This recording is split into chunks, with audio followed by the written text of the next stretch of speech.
House. I've done 5 others before this, that's why this is number 6. Anyway, today we're going to talk about my watercolor painting, Fritz Durien's Hall of Fame Saloon. Now, the inspiration behind this was the gentleman that you see over here. That photograph is of Fritz Durien in his warehouse. His warehouse happened to be underneath the back porch of the saloon. Now, why would this gentleman, Fritz Durien, who had his saloon in the early 1900s, have his warehouse underneath the back porch of his saloon? Because that's where he hid the booze at. See, Fritz Durien was a saloon keeper in Topeka, Kansas. And he had his Hall of Fame saloon illegally. What Carrie Nation was to Prohibition, Fritz Durien was to drinking. Fritz Durien, he fought Prohibition his entire life, and they never could nail him down, they never could bust him on anything. Every time they thought they had him busted, the people inside his saloon would be drinking soft drinks. He was quite a character. I mean, he even took this all the way up to the highest court in the land, the Supreme Court, fighting Prohibition in Kansas. Of course, he never won. By the time he started getting tired and growing old, then Prohibition here in the United States in 1920 took effect. So, poor Fritz, he never won the legal battle.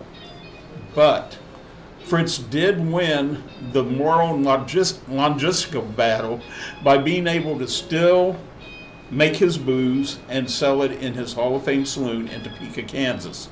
Now the photograph, like I said, the photograph of Fritz over here, right here, I need to point the right direction. Which way am I pointing? There we go. That photograph right there was taken right around, 1910, 1911, and I found it fascinating. There's a lot going on with that photo, so I had to paint it. So I did. I painted that photograph, which is the painting that you see right here.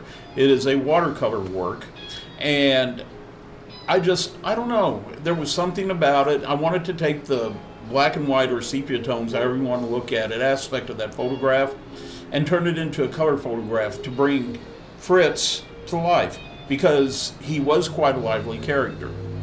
Now, the watercolor painting is an 11 by 14 inch painting, and it didn't take me long to do it. This was a pretty quick one, but it also happens to be one of my favorites. And I really enjoyed doing this painting, and I just really wanted to share it with you. Now, if you go online and you look up Fritz Durien, you can find a lot of photographs, but not a whole lot of information on him. He was pretty hard to pin down. So let me give you what I know about the gentleman. He first opened up his saloon in Topeka, Kansas, before Carrie Nation decided to start axing saloons, and was able to convince the state legislature into outlawing alcohol in the state of Kansas. He wasn't about to close down his saloon just because some crazy woman with an axe said he should. So he kept operating. Now, everybody in Topeka, Kansas knew that he was selling booze illegally, including the same state legislators, the same lawmakers that had outlawed Prohibition in the state of Kansas. They were the ones that were were his customers in the saloon. Yes, that's right. The lawmakers were his customers. Now, I'm going to ask you, is anybody really surprised by that? I'm not surprised by it. I can actually see that happening. I mean, it's not that far a stretch of an imagination to think that state legislators would make a law and then turn around and break that law. As long as no one caught them. I mean, it isn't like there was Twitter back then and, people would rat them out. So anyway, Ol Fritz, he continued to operate. Well, every once in a while, Carrie would raise hell, or her little minions would raise hell, because everybody knew Fritz was selling booze out there. They knew he was making booze out there, so they had to do a raid. He got word every single time before they did a raid, and his customers would just be drinking water or tea or coffee or, soda pop, whatever. But when they did the raids, they could never find no booze in there. Well, again, they could never find no booze for exactly what I was telling you a second ago, because he hid it under the porch in back of the saloon. Seems kind of silly to think that they wouldn't think to look underneath the porch. Maybe they knew it was under the porch, but they just ignored the fact. But that's where he kept his booze at. Now, the other advantage that there was to keeping his booze underneath the porch and back was that it kept it cool. It kept the bottles cool. It wasn't, back in the early 1900s, they didn't have the type of refrigeration that we have nowadays. For the most part, you had to get your ice from an ice house, and that could get pretty expensive. So by Fritz keeping his booze underneath that back porch and down basically in the dirt under the back porch was in the shade. The ground was in the shade. The ground stayed cool. What stayed cool against the ground? The bottles of booze.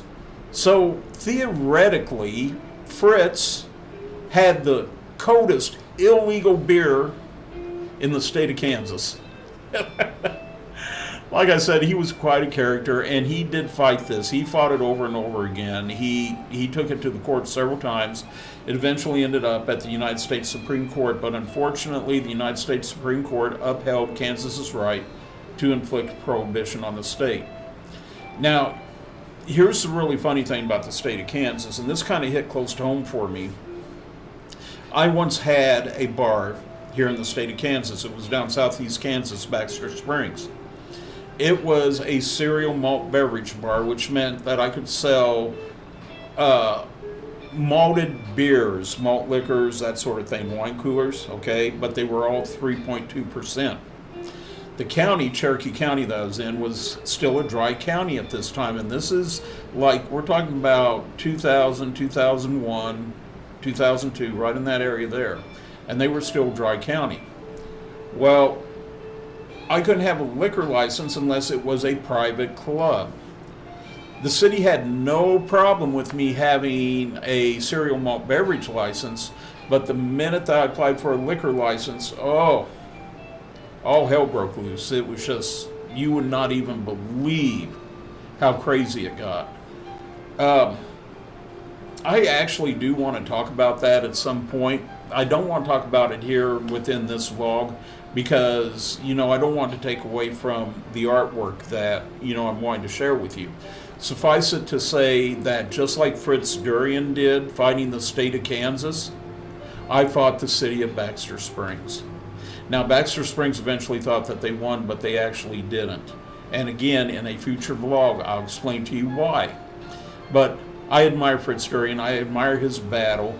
I admire how hard he fought.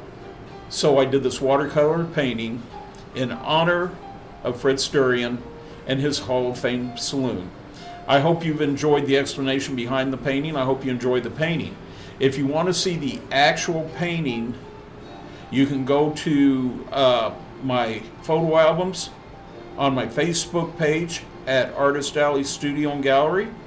You can find it. It's underneath The Art of the Gypsy on Facebook. And look at the photo album, and you can see the full-blown picture there. I am going to be putting a print of the picture up on the artist-alley.net website here for sale before too much longer. I've had several people express an interest in having a print of the picture. The original is for sale, by the way. If it ever sells, I'll be heartbroken, but that's why you create art. You create to share, you create to sell.